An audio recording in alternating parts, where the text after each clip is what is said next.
स्त्रीच्या आयुष्यात आई हा शब्द फक्त नातं नसतो. तो तिच्या अस्तित्वाचा, तिच्या ममतेचा, तिच्या स्वप्नांचा आणि तिच्या जगण्याच्या अर्थाचा भाग असतो. पण जर एखाद्या स्त्रीला एक दिवस कळलं की ती कधीच आई होऊ शकत नाही, तर समाज तिला दोष देतो, नाती तिला प्रश्न विचारतात आणि सगळ्यात भयानक म्हणजे ती स्वतःला माफ करू शकत नाही. ही कथा आहे नंदिनीची, एका अशा स्त्रीची जिला डॉक्टरांनी सांगितलं होतं की तुम्ही कधीच आई होऊ शकत नाही. पण देवाने तिच्यासाठी आईपणाचा अर्थ वेगळाच लिहून ठेवला होता. ती कधीच आई होऊ शकत नव्हती. नंदिनी आरशासमोर उभी होती. हातात सोन्याच्या बांगड्या, कपाळावर हलकंसं कुंकू, गळ्यात मंगळसूत्र. आज तिच्या लग्नाला 4 वर्ष पूर्ण झाली होती. घरात सगळीकडे फुलाचा सुगंध पसरला होता. सुमितने खास तिच्यासाठी केक आणला होता. नंदिनी, आज संध्याकाळी आपण बाहेर जेवायला जाणार आहोत, तयार राहा, त्याने मागून तिच्या खांद्यावर हात ठेवत म्हटलं. नंदिनी हसली. इतका खर्च कशाला? अगं तुझ्यासाठी कमीच आहे.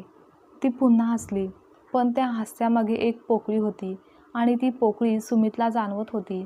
पण तो मुद्दाम तिच्या चेहऱ्यावर आनंद ठेवायचा प्रयत्न करत होता.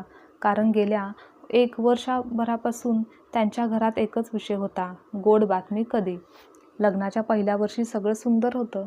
नंदिनीची सासू प्रेमळ होत्या, सुमित समजूतदार होता, नंदिनी एका शाळेत शिक्षिका होती. त्यांचं छोटंसं आयुष्य खूप छान चाललेलं होतं. पण दुसऱ्या वर्षापासून नातेवाईकांचे सूर बदलले. काय गं नंदिनी, आता आम्हाला कधी आजी बनवणार? इतकी करिअरवाली होऊ नकोस. हो, आधी मूल. काही प्रॉब्लेम तर नाही ना? डॉक्टरांकडे दाखवलंत का? तेव्हा पहिल्यांदा ती हसून टाळायची, दुसऱ्यांदा शांत व्हायची आणि तिसऱ्यांदा खोलीत जाऊन रडायची. एका रात्री ती सुमितच्या खांद्यावर डोकं ठेवून रडत म्हणाली, मी एवढी चुकीची आहे का रे? प्रत्येकजण मला का विचारतो? त्याने तिचे केस कुरवाळले. तू चुकीची नाहीस. लोकांचं तोंड आहे म्हणून ते बोलतात. आपण डॉक्टरांकडे जाऊ, सगळं ठीक होईल. ती त्या एका वाक्यावर जगत राहिली, सगळं ठीक होईल. त्यानंतर पुढच्या आठवड्यात ते दोघेही दवाखान्यात गेले. काही तपासण्या झाल्या, रक्त चाचण्या, स्कॅन, हार्मोनल रिपोर्ट. नंदिनीला हॉस्पिटलचा वासच आता भीतीदायक वाटू लागला. त्या दिवशी डॉक्टरांच्या केबिनमध्ये सुमित आणि नंदिनी दोघेही बसले होते. डॉक्टर शांत होते. त्यांच्या चेहऱ्यावरची गंभीरता नंदिनीच्या छातीत धडधड वाढवत होती. नंदिनीजी, डॉक्टर हळू आवाजात म्हणाले, तुमच्या रिपोर्टनुसार तुमच्या गर्भाशयात गंभीर समस्या आहे. जन्मताच काही संरचनात्मक अडचणी आहेत. नैसर्गिकरित्या गर्भधारणा होणं जवळजवळ अशक्य आहे. काय? अशक्य? नंदिनीचा आवाज थरथरला. हो, आणि उपचारानंतरही शक्यता अत्यंत कमी आहे. आता तिच्या कानात फक्त एकच शब्द घुमत राहिला, अशक्य, अशक्य, अशक्य. तेव्हा सुमित काहीतरी विचारत होता, IVF उपचार पर्याय, पण तिच्या डोळ्यासमोर सगळं धुसूर झालं. तिने फक्त डॉक्टरांकडे पाहिलं आणि ओठ हलवले. म्हणजे मी कधीच आई होऊ शकत नाही? डॉक्टरांनी खाली मान घातली आणि ती तिथेच मोडली, तुटली. त्या दिवशी घरी आल्यावर नंदिनीने स्वतःला खोलीत बंद केलं. ती जोरात रडली नाही, आक्रोश केला नाही, तर ती फक्त पलंगावर बसून छताकडे पाहत राहिली. कधी हात पोटावर गेला, कधी डोळ्यातून पाणी वाहलं, कधी तिने स्वतःलाच मिठी मारली. त्या रात्री काही वेळाने सुमितने दार ठोठावलं. नंदिनी, दार उघड, कृपया मला आत येऊ दे. मग दार उघडलं. सुमित आत आला. तिने त्याच्याकडे पाहिलं आणि अचानक त्याच्या छातीत डोकं खुपसून ती खूप रडू लागली. माझ्यामुळे तुझं वंश थांबेल, माझ्यामुळे आईला नातवंड मिळणार नाही, माझ्यामुळे तू अपूर्ण राहशील, फक्त आणि फक्त माझ्यामुळेच. बस बस बस झालं. सुमितने तिचा चेहरा हातात घेतला. तुझ्यामुळे काहीच बिघडलेलं नाही, ऐकलंस का? तू माझी पत्नी आहेस, माझं आयुष्य आहेस. मूल नसल्याने आपलं प्रेम कमी होत नाही. ती हुंदके देत म्हणाली, पण मी आई होऊ शकत नाही रे. सुमितच्या डोळ्यातही पाणी आलं, पण तो स्वतःला सावरत म्हणाला की मग आपण आईपणाचा दुसरा अर्थ शोधू.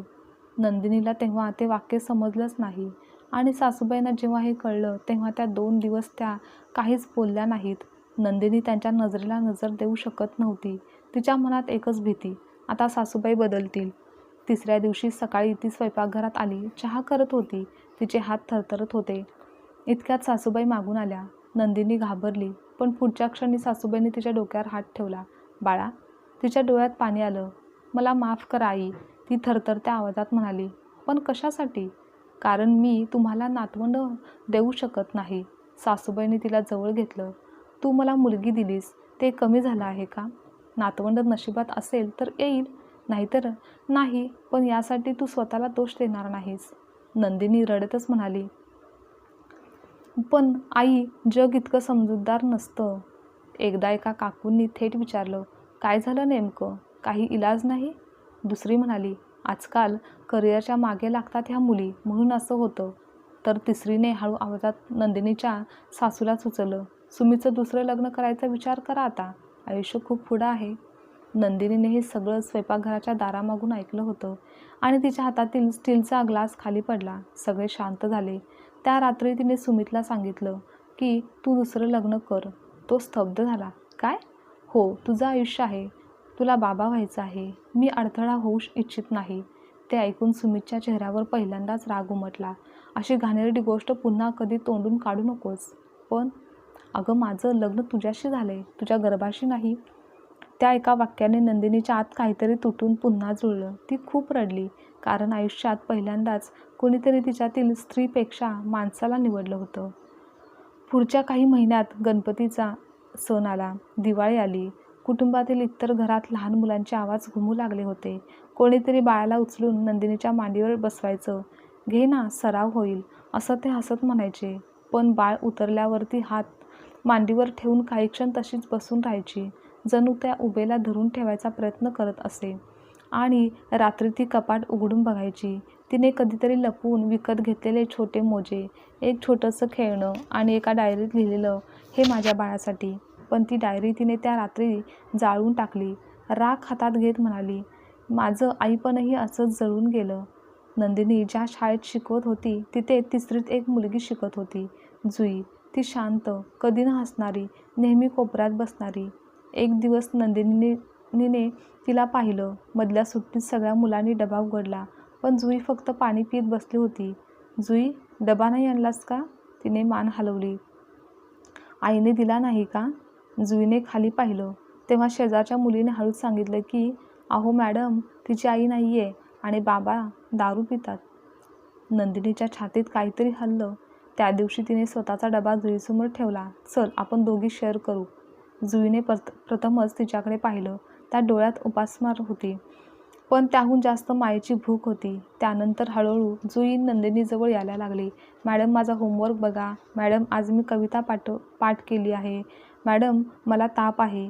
एक दिवस शाळा सुटल्यानंतर पाऊस खूप पडत होता. सगळ्या मुलांना पालक घेऊन गेले. जुई मात्र गेटजवळ उभी होती. कोणी येणार नाही? नंदिनीने विचारलं. तर जुई शांतपणे म्हणाली, बाबा कधी कधी विसरतात. नंदिनीच्या डोळ्यात पाणी आलं. मग तिने तिला घरी आणलं. सासूबाईंनी तिला टॉवेल दिला, गरम पोहे दिले. जुई पहिल्यांदाच इतक्या प्रेमाने कुणाच्या तरी घरी बसली होती.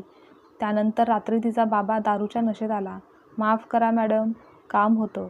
नंदिनीने काही ती बोलली नाही, पण जुई निघताना तिच्या साडीचा काठ धरून उभी राहिली. मॅडम, मी पुन्हा उद्या येऊ? आता त्या एका प्रश्नाने नंदिनीच्या आतल्या कोरड्या मातीत पहिला अंकुर फुटला. त्यानंतर जुई आता कधीकधी शनिवारी रविवारी देखील यायला लागली. ती घरात हसायची, स्वयंपाकघरात लुडबुड करायची, सुमितसोबत कॅरम खेळायची. तिच्या येण्याने घरात बऱ्याच महिन्यांनी मुलांच्या हसण्याचा आवाज घुमू लागला होता. पण लोकांना हेही देखील खटकलं, एवढी ओढ कशाला त्या मुलीकडे? लोक काय म्हणतील? उद्या काही प्रॉब्लेम झाला तर? स्वतःचं मूल नाही म्हणून दुसऱ्याचं? पण नंदिनीला आता राग येत नव्हता. ती फक्त शांत हसायची, कारण तिला समजलं होतं, ज्यांच्या आयुष्यात माया कमी असते त्यांनाच इतरांच्या मायेची चीड असते. काही दिवसांनी एके रात्री फोन आला. जुईच्या बाबांचा अपघात झाला होता. दारूच्या नशेत रस्ता ओलांडताना ट्रकने धडक दिली आणि ते जागीच गेले. जुई हॉस्पिटलच्या कॉरिडॉरमध्ये बसली होती. भोवती पोलीस आणि दूरचे काही नातेवाईक होते. ती नंदिनीला पाहताच धावत आली आणि घट्ट तिने मिठी मारली. मॅडम, बाबा उठत नाहीयेत. तिला काय बोलावं कळेना. दुसऱ्या दिवशी जुईच्या नातेवाईकांनी स्पष्ट सांगितलं की आम्हाला ही मुलगी नको आहे. आम्ही तिचा सांभाळ करू शकत नाही. त्यापेक्षा अनाथाश्रमात द्या. हे ऐकून नंदिनीचा जीव थरथरला. नको, ती जवळजवळ ओरडली. तेव्हा सगळे तिच्याकडे पाहू लागले. सुमित तिच्या शेजारी उभा होता. त्याने तिच्या खांद्यावर हात ठेवला. तर नंदिनी तयार असेल जर नंदिनी तयार असेल तर आम्ही जुईला दत्तक घेऊ. आता क्षणभर वेळ थांबली. नंदिनीने सुमितकडे पाहिलं. खरंच? तिच्या डोळ्यात आश्चर्य होतं. सुमित म्हणाला, तू म्हणाली होतीस ना, तू आई होऊ शकत नाहीस, पण मला खूप आधीपासून दिसत होतं की तू आधीच आई झाली आहेस. त्या क्षणी नंदिनी खूप रडली. पहिल्यांदाच स्वतःसाठी नाही, पण मिळालेल्या आईपणासाठी. त्यानंतरच्या दत्तक प्रक्रियेला वेळ लागला. चौकशी, कागदपत्र, कौटुंबिक पडताळणी. तेव्हा प्रत्येक फॉर्मवर एकच प्रश्न ठळक दिसायचा, रिझन फॉर ॲडॉप्शन. खूप वेळ पेन हातात धरून ती बसायची. एक दिवस तिने लिहिलं की कारण ती आमचं नशीब नाही, आमचं मूल आहे. सासूबाईंनी सही करताना डोळे पुसले. देवाने नातवंड उशिरा दिलं, पण अगदी मनासारखं दिलं. आणि जुईला जेव्हा समजलं की ती आता कायमची इथे राहणार आहे, ती काही बोलली नाही. ती फक्त नंदिनीच्या मांडीवर डोकं ठेवून झोपली.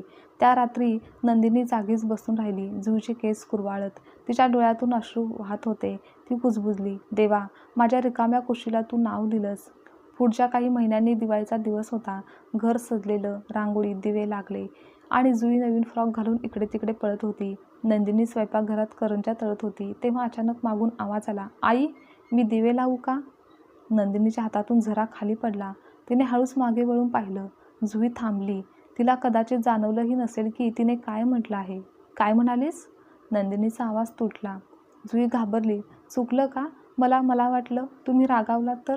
नंदिनी धावतच गेली आणि तिला मिठी मारली आणि म्हणाली, पुन्हा म्हण. जुईच्या डोळ्यातही पाणी आलं. आई.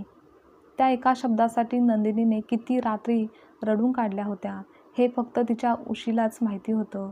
आणि आज तो शब्द तिच्या कानात नाही, तिच्या आत्म्यात उतरला होता. सगळं सुंदर होतं, पण भूतकाळ कधी पूर्ण जात नाही. एक दिवस शाळेत मदर्स डे कार्यक्रम होता. मुलांनी त्यांच्या आईसाठी कार्ड बनवायचं होतं. जुईने कार्ड बनवलं. त्यावर लिहिलं होतं, माझी आई मला पोटातून नाही, पण मनातून जन्म दिलाय. नंदिनीने ते वाचलं आणि सगळ्यांसमोर ती रडू लागली. त्या कार्यक्रमानंतर एक शिक्षिका म्हणाली, तू खूप नशीबवान आहेस. नाही, मला आधी खूप दुर्दैवी वाटायचं, पण आता कळलं, देव कधी कधी आपल्याला आपण मागतो ते देत नाही, कारण तो आपल्यासाठी त्याहूनही सुंदर काहीतरी राखून ठेवतो. असेच दिवस पुढे जात होते. जुई घरी आल्याने घरातील वातावरण, सर्वजण खूपच खुश होते. नंदिनी आणि सुमित आईवडिलांचे कर्तव्य खूप छान पार पाडत होते. बघता बघता जुई आता 10 वर्षांची झाली. एक दिवस तिच्या दूरच्या नातेवाईकांपैकी एक महिला अचानक आली, ही आमच्या भावाची मुलगी आहे, आम्हाला परत हवी. ते ऐकून घरात तणाव निर्माण झाला. जुईसुद्धा घाबरली. तिने पटकन नंदिनीचा हात घट्ट धरला. कायदेशीर कागदपत्र होती, दत्तक प्रक्रिया पूर्ण झाली होती, पण त्या महिलेचे शब्द विषारी होते. जन्म दिला नाही म्हणून काय झालं? खरी आई तर तीच जी जन्म देते. नंदिनीचा चेहरा पांढरा पडला. तिने आयुष्यात खूप काही सहन केलं होतं, पण हा वार सरळ तिच्या आईपणावर होता. ती काही बोलणार इतक्यात जुई तिच्यासमोर उभी राहिली आणि बोलली, खरी आई ती असते जी रात्रभर तापामध्ये डोक्यावर हात ठेवते, पट्टी ठेवते. खरी आई ती असते जी मला भूक लागली का विचारते. खरी आई ती असते जी मला भीती वाटली की मिठी मारते. जन्म देणं देवाचं काम, पण आई होणं माझ्या आईचं काम आहे. तेव्हा सगळे शांत झाले. त्या महिलेने मान खाली घातली आणि तेथून निघून गेली. नंदिनी तिथेच बसली. तिच्या डोळ्यातून अश्रू वाहत होते. जुईने तिचा चेहरा हातात घेतला. आई, तू रडतेस का? नंदिनी हसत म्हणाली, आनंदाने. त्या पुढची काही वर्ष अशीच प्रेमाची, आनंदाची गेली. वेळ अशीच निघून गेली. जुई आता मोठी झाली. शिक्षणात हुशार होती. तिने सामाजिक कार्याचं शिक्षण घेतलं. मोठी झाल्यावर जुई म्हणाली, आई, मी अनाथ मुलांसाठी काम करणार आहे. जुईच्या डोळ्यात अभिमान चमकला. एक दिवस जुईला परदेशात शिक्षणासाठी शिष्यवृत्ती मिळाली. निघण्याच्या आदल्या रात्री तिने नंदिनीच्या उशीजवळ एक पत्र ठेवलं. सकाळी नंदिनीने ते उघडलं. आई, मला माझ्या जन्मदात्रीचा चेहरा आठवत नाही. बाबाने दिलेल्या जखमा आठवतात. भूक आठवते, भीती आठवते आणि पावसात गेटजवळ उभं राहणं आठवतं. पण त्यानंतर जे आठवतं ते फक्त तू आहेस. पहिल्यांदाच तू मला तुझ्या डब्यातला घास दिलास, तेव्हा मला अन्न मिळालं नाही, मला घर मिळालं. जेव्हा पहिल्यांदा तू मला टॉवेलने पुसलं, तेव्हा मला ऊब मिळाली नाही, तर मला कुशी मिळाली. पहिल्यांदा तू मला मिठी मारलीस, तेव्हा मला आधार मिळाला नाही, मला जन्म मिळाला. जेव्हा तुला लोक म्हणाले तू आई होऊ शकत नाहीस, तेव्हा मला वाटतं देवाने चूक केली नाही, त्याने फक्त मला थोडं उशिरा तुझ्यापर्यंत पोहोचवलं. जर पुढच्या जन्मात काही मागायचं असेल तर मी देवाला एवढंच सांगेल, मला पुन्हा तिच्याच पोटी जन्म दे. आणि तेही शक्य नसेल तर पुन्हा तिच्याच मनात मला जन्म दे. तुझीच मुलगी जुई. ते पत्र वाचून नंदिनीचे हात थरथरले. तिने पत्र छातीशी धरलं. सुमितने मागून विचारलं, काय लिहिले आपल्या मुलीने? नंदिनी रडतच म्हणाली, देवाने मला उशिरा उत्तर दिलं, पण किती सुंदर दिलं. काही वर्षांनी नंदिनी एका कार्यक्रमात प्रमुख पाहुणी म्हणून बोलत होती. विषय होता आईपणाचा खरा अर्थ. तिने मंचावर उभे राहून सगळ्यांकडे पाहिलं आणि शांत आवाजात ती म्हणाली, कधी काळी डॉक्टरांनी मला सांगितलं होतं की तुम्ही कधीच आई होऊ शकत नाही. त्या दिवशी मला वाटलं माझं आयुष्य आता संपलं आहे. मी स्वतःला अपूर्ण समजलं होतं. लोकांनी मला दोष दिला आणि मी माझ्या स्त्रीत्वालाच प्रश्न विचारले. पण आज मी एक गोष्ट नक्कीच सांगू शकते. आईपण हे शरीरात नसतं, ते हृदयात असतं. जन्म देणं महान आहे, पण प्रेम देणं, जखमावर हात ठेवणं, एखाद्या जीवाला सुरक्षित वाटू देणं, त्याला स्वतःपेक्षा जास्त जपणं, हेच खरं आईपण आहे. माझ्या कुशीने मला मूल दिलं नाही, पण माझ्या मायेने मला मुलगी दिली. सभागृह टाळ्यांनी दुमदुमले. पहिल्या रांगेत बसलेली जुई डोळे पुसत उभी राहिली. ती मंचावर धावून आली आणि माईकशिवाय जोरात म्हणाली, ही माझी आई आहे. आणि त्या क्षणी पुन्हा नव्याने नंदिनीला जाणवलं की जगाने तिला कितीही वेळा अपूर्ण म्हटलं असलं, पण तिच्या मुलीच्या त्या एका वाक्याने ती जगातील सर्वात पूर्ण स्त्री झाली होती. त्या रात्री नंदिनीने जुने कपाट उघडले. खूप वर्षापूर्वीचे जाळून टाकलेली डायरी आठवली, छोटे मोजे आठवले. मोठी कबुली आहे. समाज अपूर्ण म्हणतो, पण प्रेम नेहमी पूर्ण करतं. आई हा शब्द रक्ताने नाही, ममतेने मिळतो. तिला जगाने वांज म्हटलं, तिलाच एका मुलीने आई म्हणत पूर्ण स्त्री बनवलेलं होतं. आजची कथा तुम्हाला आवडल्यास लाईक, शेअर, कमेंट करा आणि चॅनलवर नवीन असाल तर चॅनलला सबस्क्राईबसुद्धा नक्की करा.